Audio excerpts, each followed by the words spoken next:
You can see this painting has a lot of texture on it. It also is very translucent. So that's kind of what I fell in love with encaustic painting, just so many versatile ways to work with it.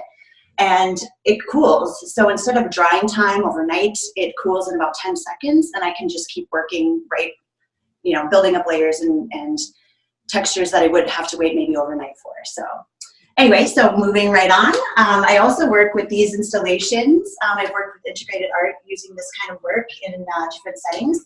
And all these circles, I sort of think of these as like seeds blowing in the wind. And they are individually installed, so they really can be put into any space, vertically or horizontally. And these paintings range in size from 5 inches to 12 inches. So I really like that dynamic size change as well as the negative space that happens. And I'm always playing with the layout. So it's really fun to do something like this versus having a big painting sometimes, just having things that sort of spill through the space. Just made that up. So anyway, so we'll move on. Jodi? Yes? Is there a question? You know what? Yes. We're going to pause a little bit between each piece just in case anybody wants a little to chat, yes. a little comments, any questions. Okay. I will say for those last ones, I just like to point out that people are always shocked when they find out that those aren't metal. It's very interesting. That yes. Acrylic, they look, yes. Yeah. Yes, thank you. Thank you for mentioning that. I do a lot with metallic paint. I wish I had a whole metal studio of welding and all that, but so I'm using the metal paint, and with the texture of the beeswax, I can really give it that sense of metal. So thank you. Yeah, and I'm already getting comments. Are there any questions? Okay. Any questions? Okay. All right, just comments about wow, basically wow. Okay, okay. Well, thanks.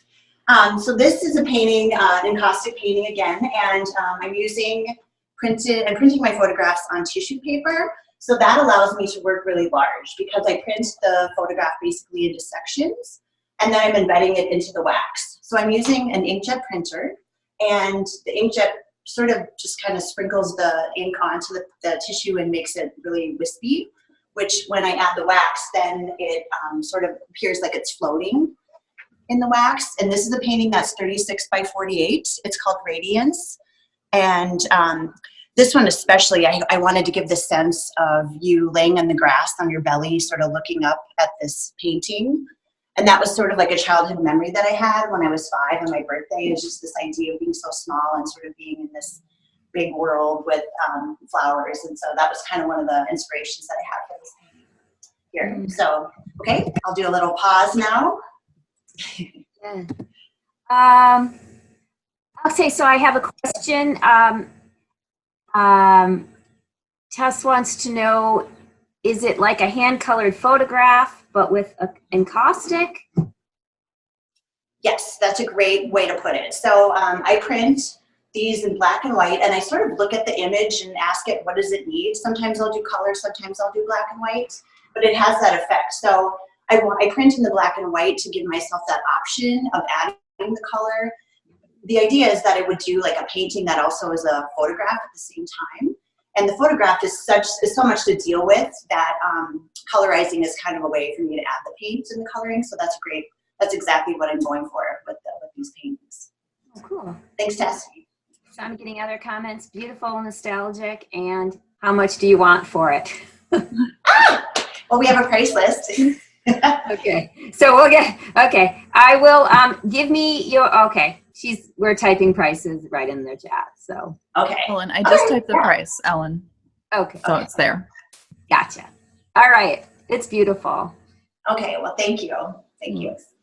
All right, we're moving on. And this is another painting that is using the encaustic technique of embedding the tissue. And this one is very much like that colorized photo idea. And I used the green to create some depth in this painting. And it's all just light and dark color. And it sort of simulated what I saw that day. But I love this feeling of just creating depth with just a few tools and colors. And I do want to say encaustic painting, because it was such an ancient medium, it's really made a resurgence lately, and Jasper Johns, if you're familiar with his work, he brought it back almost single-handedly from ancient times. And I think it's really helpful that we have griddles that moderate the temperature for the wax, because the paint has to be 200 degrees when you're working with it. And I can't imagine in ancient times if they would have put it in a pot with boiling oil or wax or whatever. So it obviously makes it, modern times make it much more easy to work with. So, and that's where you get, so this painting just has the beeswax on it, and then I'm adding oil paint to make the green color. Oh, nice. Okay. Any questions, comments? Hey, Ellen, Tess has a question. Would you recommend a frame on those pieces? Oh, that's a very good point. So I'm working on a cradle panel, meaning it has 1.5 inch depth to it. And I stain the sides so that you wouldn't have to. It has a very contemporary look.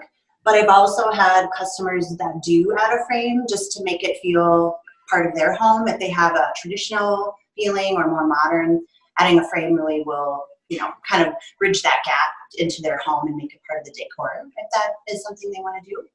So I typically kind of just leave it like this, but I know my clients have framed their work. So It's really beautiful, the translucency and the depths of the colors, the lighting. It's really beautiful. oh, thank you. Yeah. Thank you. All right. Love it. Thank you. Thank you. So even if I love working in series, so I work in circles, but I also work in squares. And this is just like a little taste of some of the other photos that I've taken with the pollinator-friendly plants, but really just focusing in on the dynamic of sort of just this close-up. And I want to mention, when I took these photographs, I didn't really frame the shot, so to speak. I was taking them on my iPhone, and I literally would sort of have the iPhone in my hand, and I would just snap away and not really frame it with it, you know, looking through the viewfinder. And in that way, I was really keeping it fresh with these images, because when I started working with this, with flowers, I realized I didn't want to just be another flower photographer in the sense, like, I was trying to figure out my voice with, you know, taking photographs of plants. So that was kind of my way of doing it, and just being very serendipitous and spontaneous. So I literally would just kind of snap the photograph as I'm going through these different planted areas. And then I would go back to the studio later and see what I got, so to speak. And so I liked some of these paintings, especially have a different kind of balance that I would normally do if I would be framing, you know, through the viewfinder. And that's why even this one is kind of coming off at a funny angle, but I like that. Somehow it's balanced to me. So just some background in terms of how I was framing the individual paintings. Yeah. Yeah, they're really dynamic. We're getting the texture is really interesting. Can you speak about the texture a little more? We're getting a lot of comments about people liking the texture. Okay, yes. So these paintings, to get that texture, there's at least 15 to 20 layers of wax buildup. And as the wax, it's molten and meaning melted when I first start with it. And I'm going to show a little bit later on how I work. But the wax, as it cools, it starts to build up on itself. So I'm holding the paintbrush away from the heat source, and it sort of just bumps along the surface, building up that texture.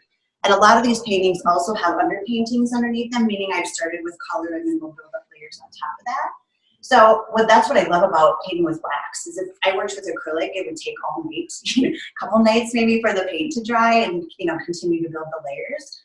But the wax cools in about 10 seconds. And it's still warm, but it's warm enough that I can start building up more texture, meaning since it's either a solid or molten, it doesn't dry. There's no water in the paint. So that's really how I'm able to build up that texture really quickly. Nice. That's a great question. Yeah. Thanks, Jodi. We have another question. Do you always use a cell phone, Jodi? I don't. I actually bought a really nice camera with that grant, but when do I have it with me? So I do, if I'm going to go taking pictures today, I will bring my nice camera with me. But for the most part, when I get inspired or I'm out driving, I'll stop the car, you know, and just take photographs. So I'd say 85% of the time I am using my iPhone, just because I always have it with me. But if I know that I want to kind of work on a body of work, I'll take the expensive camera out. So that's a good question too. And then we have another question about how this art can be hanged. What? There are calamitins that can be hanged with it. How can it be painted with? Hung. Hung. Oh, okay. Should I even just show you on the back? Yeah. So since it's floating, it's stuck here.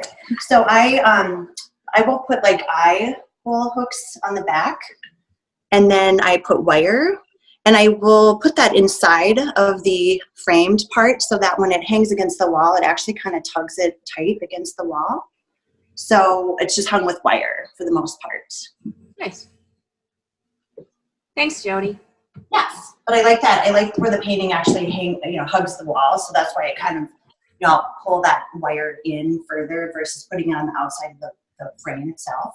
Nice. Just my preference, but I think it has a nice clean look. It does. Actually, some of the comments we're getting, love the arrangement. This is from Cindy. Love the arrangement with multiples and individual flowers and the wildness too.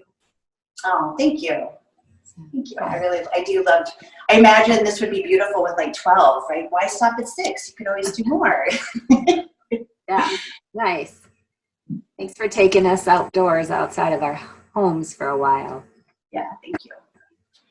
And then I kind of joke like, and now for something completely different. So this is a nod to my printmaking background. And I'm always working with layers and surface because of that printmaking background. And I consider myself actually a painter who's also a printmaker kind of a thing. And these series, I was exploring bridges and different architectural details. So this is all still beeswax. But you can see how versatile it is because I'm able to do masking. I have lots of layers with the screen printing, and the screen printing is kind of more that brown color that you're seeing, and then as well as the white. So this paint is very translucent, meaning you can see through it, and so all the layers are sort of showing through all at once. And this would be my architectural / bridge series, I guess. So that's another part of my life that I do like details. It's just always about the details with me, I think. So nice. If anybody wants a closer up view, just type it in and I'll relay that to Jodi. But yeah, okay. Really nice work. And Marcus is my tech support today, so my son. Okay. All right, so we'll move on from here. Sounds good. I've got some landscapes that I want to show you. And these landscapes really allow you to see the melting quality of wax, especially in this lower area. So I'll build up a lot of colors sort of next to each other and overlapping. And then I'll go at it with the blowtorch. So a full-on propane heated torch, and I can just melt the paint all together on the surface. And I keep adding layers and layers of color as I'm doing that and just kind of seeing what I get serendipitously in that the wax does what it does best, which is melt, and it melts together in very unique ways. And so I'll just keep adding layers until that. And so that pattern that you're seeing is varnish. And I'll put a layer of varnish over the paint when I'm kind of starting to get finished with it. And then by adding the heat, the varnish and the paint sort of dance, if you will, on the painting surface and it melts in with it too. And so that's how it sort of separates because of the heat. And I love that, especially for building up kind of this foreground of trees. There's sort of trees or maybe shrubbery in the background. And then I'm from North Dakota, so a lot of my landscapes tend to be very, kind of flat, lots of sky. But I love to stop the car and take photographs that I'll work from. But I consider these like reimagined landscapes in that I'm not working from them specifically, but I'll just kind of get the feeling of the place. And I love water especially. So this little area that in the foreground here was more of a marshy area, and the sky was reflected in it. So that was what I was kind of going for with that. So there's like little clouds reflected in this and some water. And this painting is called Spring Marsh. Oh, nice. I like spring. So people are responding to the color, and got a nice comment from Cindy. Loving the color, so needed today. Oh, thank you. I'm glad. Yes. And yeah, it's really nice. And another question about how you get pigment into the wax. There's two ways basically. You can make your own by getting beeswax and adding either oil paint to it or powdered pigments. The other way is the paint is actually commercially made by a company called R&F Handmade Paints, and they're out of Kingston, New York. And so I buy my supplies through them, but then I also make my own too. So you can pretty much add anything to beeswax as the base and make your own paints. It's kind of amazing that, and you have all this versatility with what kind of pigment you can add to it, basically. One thing I will point out is it does not play well with acrylic paint, oil paint only. So, think about painting on a plastic bag. I always use that analogy when I'm teaching, because the painting surface with beeswax needs an absorbent, rigid surface, something that it can hold on to. So plastic is not going to work for that. Like if you have an acrylic painting base, you would need to have like an oil base before. So just a little an aside there, because those are my two different worlds, and I have to keep them separate because of that. Gotcha. Nice. Thanks. Stunning. Hey, Jodi, is there a particular brand or type of wax you prefer to use? It's another question from the comments. Oh, okay. Yeah, I do like the R&F Handmade Paint brand. I also am a core teacher for them. But there's a couple companies too that also make paint as well. But it just, the beeswax, I either get it from beekeepers and then I'll add my own pigment, or I'll start with the paint, which I'll show you at the end too, just so you can see what a tube of paint it looks like. I call it that, but it's really just a slab of wax that is poured molten, and then you have to keep melting it to use the paint. So R&F Handmade Paint is probably my go-to, just because I love the colors, I love the people, they're a small company, and I like to support them. So, any other questions? So this is kind of the same technique for this, but this is all just using water as my series. So this is the tiny little landscape in the back with the trees, and these are Minnesota. One was Minnesota, and one was Wisconsin-based landscapes. And on this one, the varnish is tinted with black. So it's the same medium as the other painting, which was the umber color, and this is the black. And I just wanted that kind of higher contrast to show kind of like waves, or maybe the depths of the water reflecting. And this is all created again by using a hot torch that melts the paint together. I love that so much. It's so fun. And it's kind of like a little bit of a, heart attack to just start that big torch up and just start painting away with heat and fire. It's totally a different experience to make paintings like that, that's for sure. That's what I was going to ask. Like, when you get that wave effect, how much is it kind of like, how much control you have, or how much not control is part of the process? And that's a great question. So I know kind of what I'm going to get, but each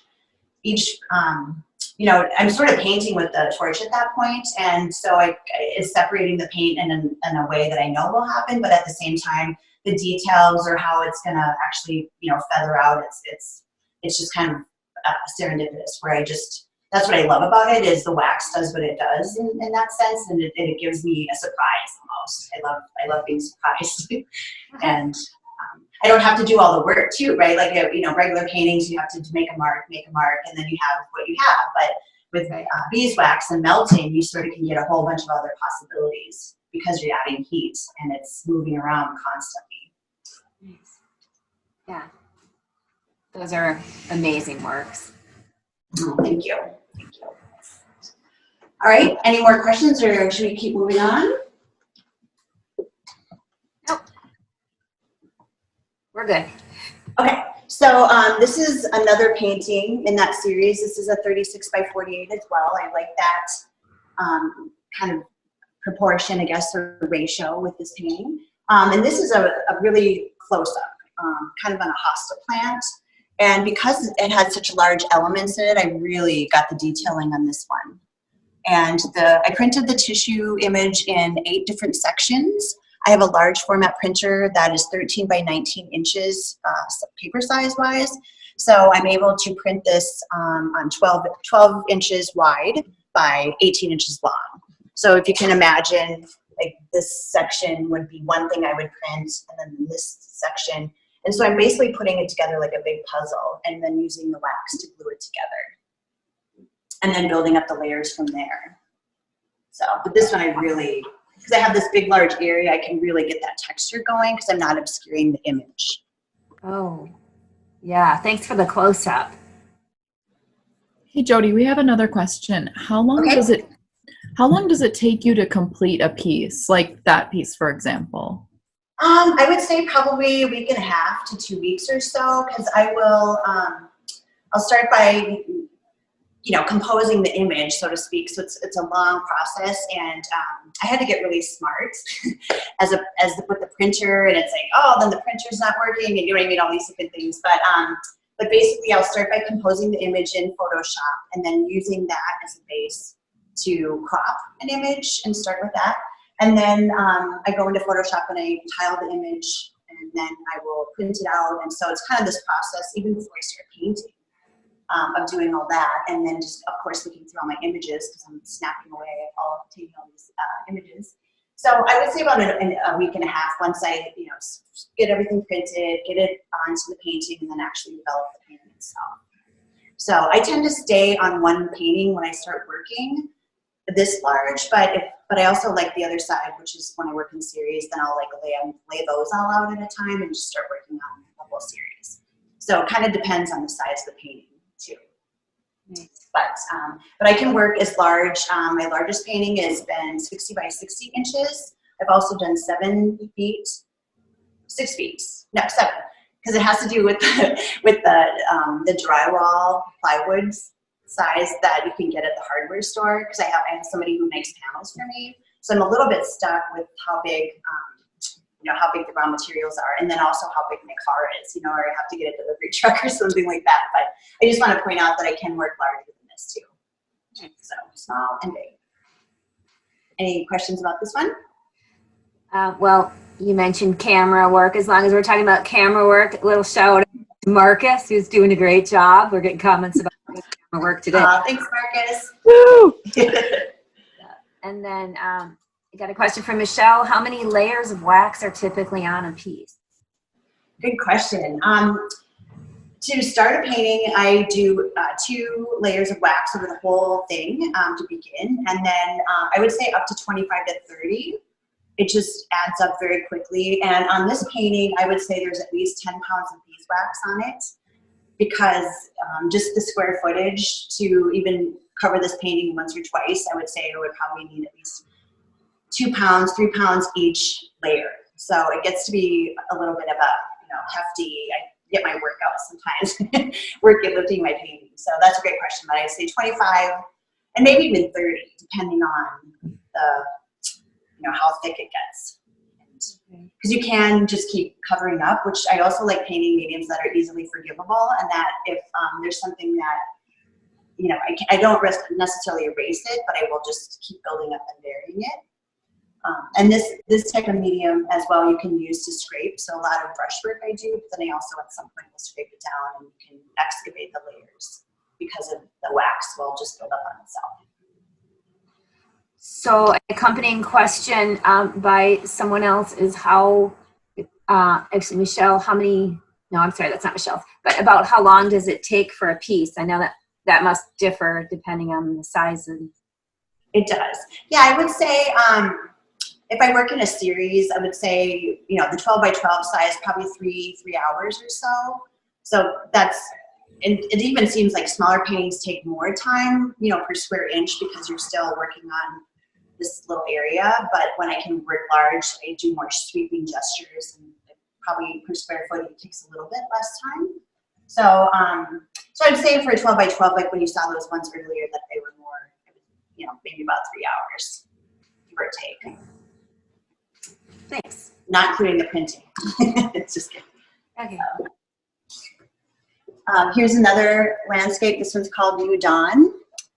And this one definitely has a springy feel. I think I'm in this yellow, green, and teal turquoise palette is my current favorite right now. And this foreground has a lot of opacity with the paint versus the sky has more translucency. So that means that the pigment is stronger in the lower part, but there's more beeswax on the top. And you can use that to your advantage, just depending on, I wanted like the clouds in the sky to have this kind of ethereal, wispy feel, versus this is very solidifying and, you know, strong for the foreground.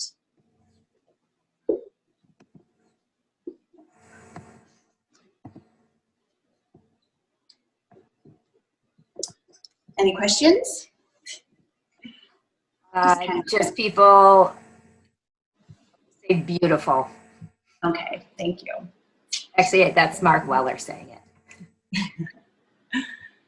So, so I'm gonna, yeah, got about maybe 6 more pieces to share, just where everybody knows where we're at here in the time-wise. But this is my latest circular painting, so obviously much bigger than the first one that I showed you. The large disc here is 20 inches. And I love working on underpainting. So there's a metallic underpainting on these with like copper or bronze. And Marcus, I'll have you backdrop to this one here. So you can see there's some copper on this. And all of these paints oxidize, just like say the Statue of Liberty or, you know, some kind of copper or bronze roofing. And I'll have that under all the encaustic painting as well, just to give that some life, and it shows through the wax. And you can see there that there's lots of texture. Sometimes I go for smooth, and I can get the smooth texture by basically heating the wax and melting it flat. But if I like it to be more textured, I can use a low setting. I also use heat guns, which I'll demonstrate here in a little while. And the heat guns allow me to keep the texture. So one thing I want to say about paint, the beeswax paint, is where when you're painting on layer on layer on layer, you actually are heating it up so that it basically melts to the last layer. And then that way, when you're done, the whole painting is one layer. And that just makes it for a solid painting, versus say acrylic paint, it's polymer and it dries and it adheres to itself. This doesn't have that. It actually needs heat to melt onto the last layer and become strong by adding the multiple layers. So the word of the day is fusing, which I'll show you how to do that.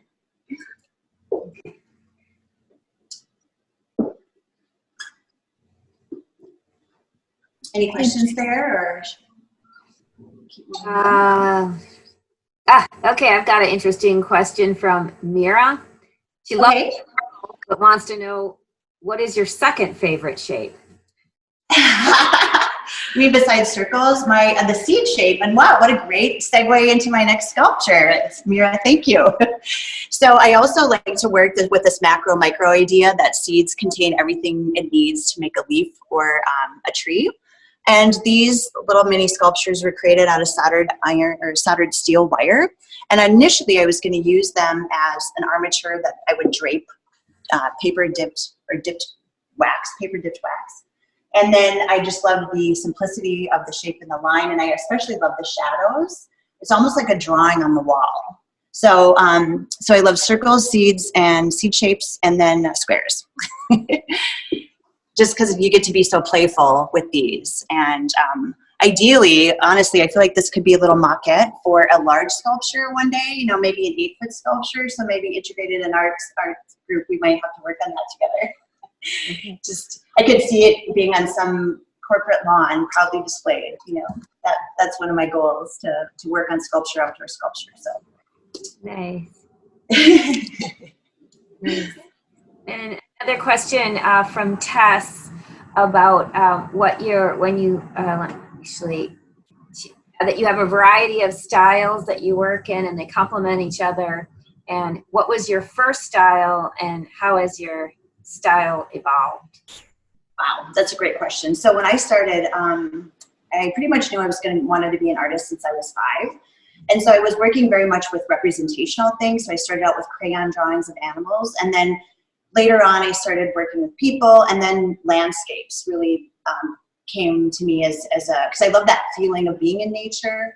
And so I wanted to capture that. So landscapes, I would say, are the beginning, and it's something that I always go back to. So even when I worked with acrylic paint, I would always do landscapes, and then I'm kind of always trying it out in different mediums that I'm trying. And that landscape is sort of that macro idea, and then the idea is that the trees are sort of hidden within that landscape, and then seeds kind of go from there. So I would say it's getting to be more abstract, basically, like representational to abstract. But still, you know, there's still, it can maybe contemporary, because you can always still see something in my work or imagine what it could be. but it's sort of your own idea. It's totally right and perfect. Okay. So, and this, so this is a new series I've been working with, just doing trees.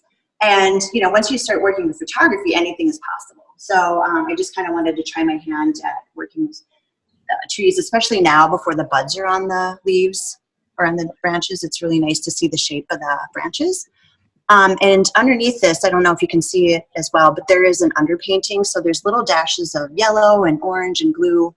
And that comes from a complete landscape painting underneath that just shows through with the translucency of the wax.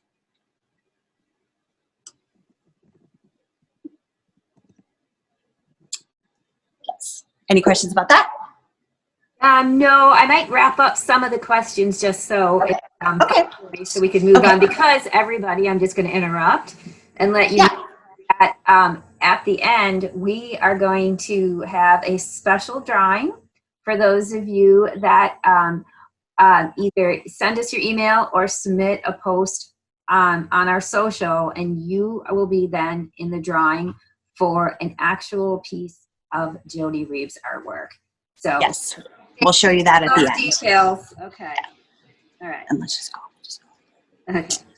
All right, so we're going to kind of go around, and I'm going to just show you the last few pieces that I have, and then I also want to, is everybody okay for time if I still do a little demonstration? We'll just take a few seconds. Thumbs up. So I've got this grouping here too. So this shows a little bit more of a color palette range, and I've also made this painting right here with using the rust. And rust has been one of my new favorite techniques to show, especially it sort of gives it a contemporary feel while it also gives it an old world feel. And you can see the texture of the beeswax underneath rust.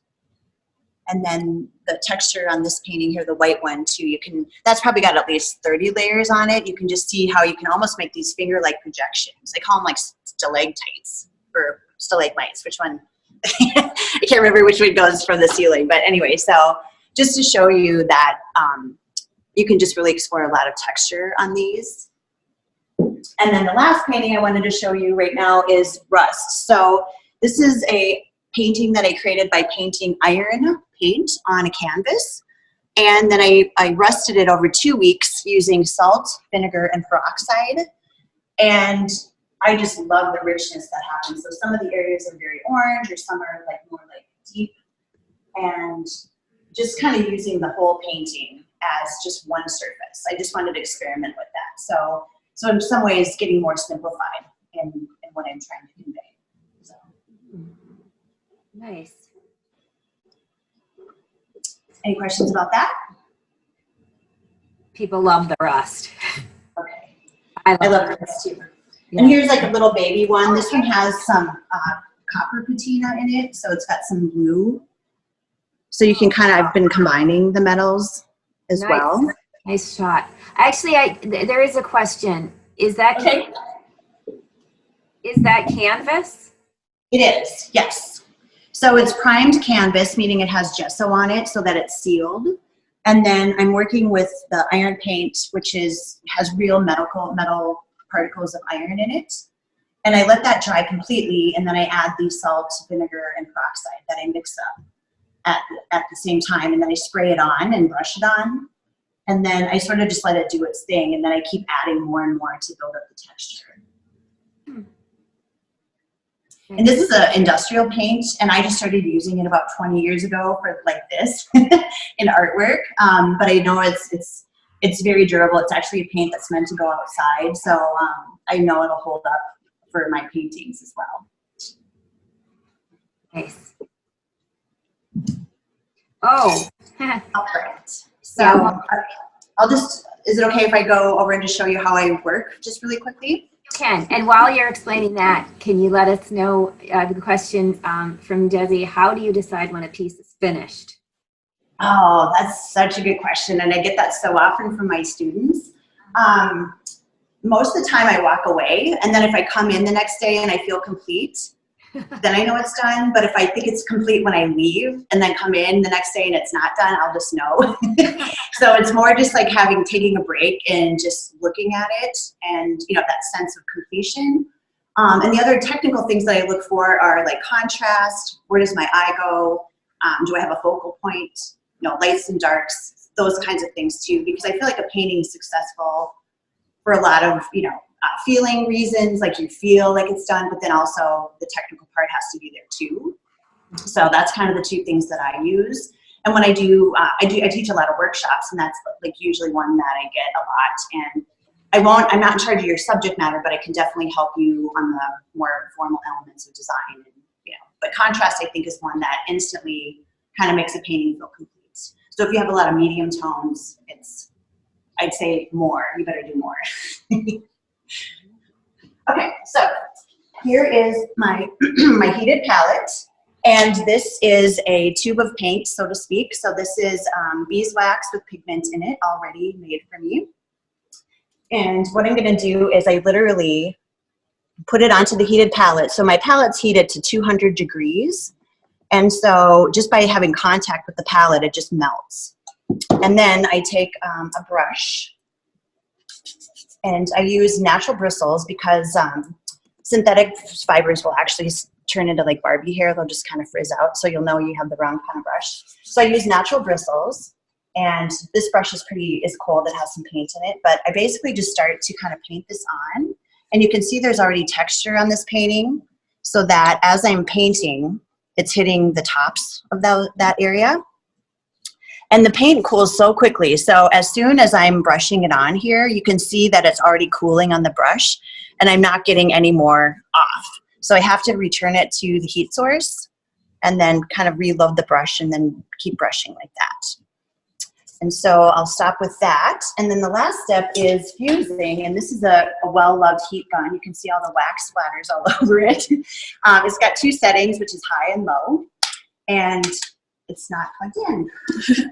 Darn it, I knew I forgot something. Okay, I'm just gonna plug this in really quickly.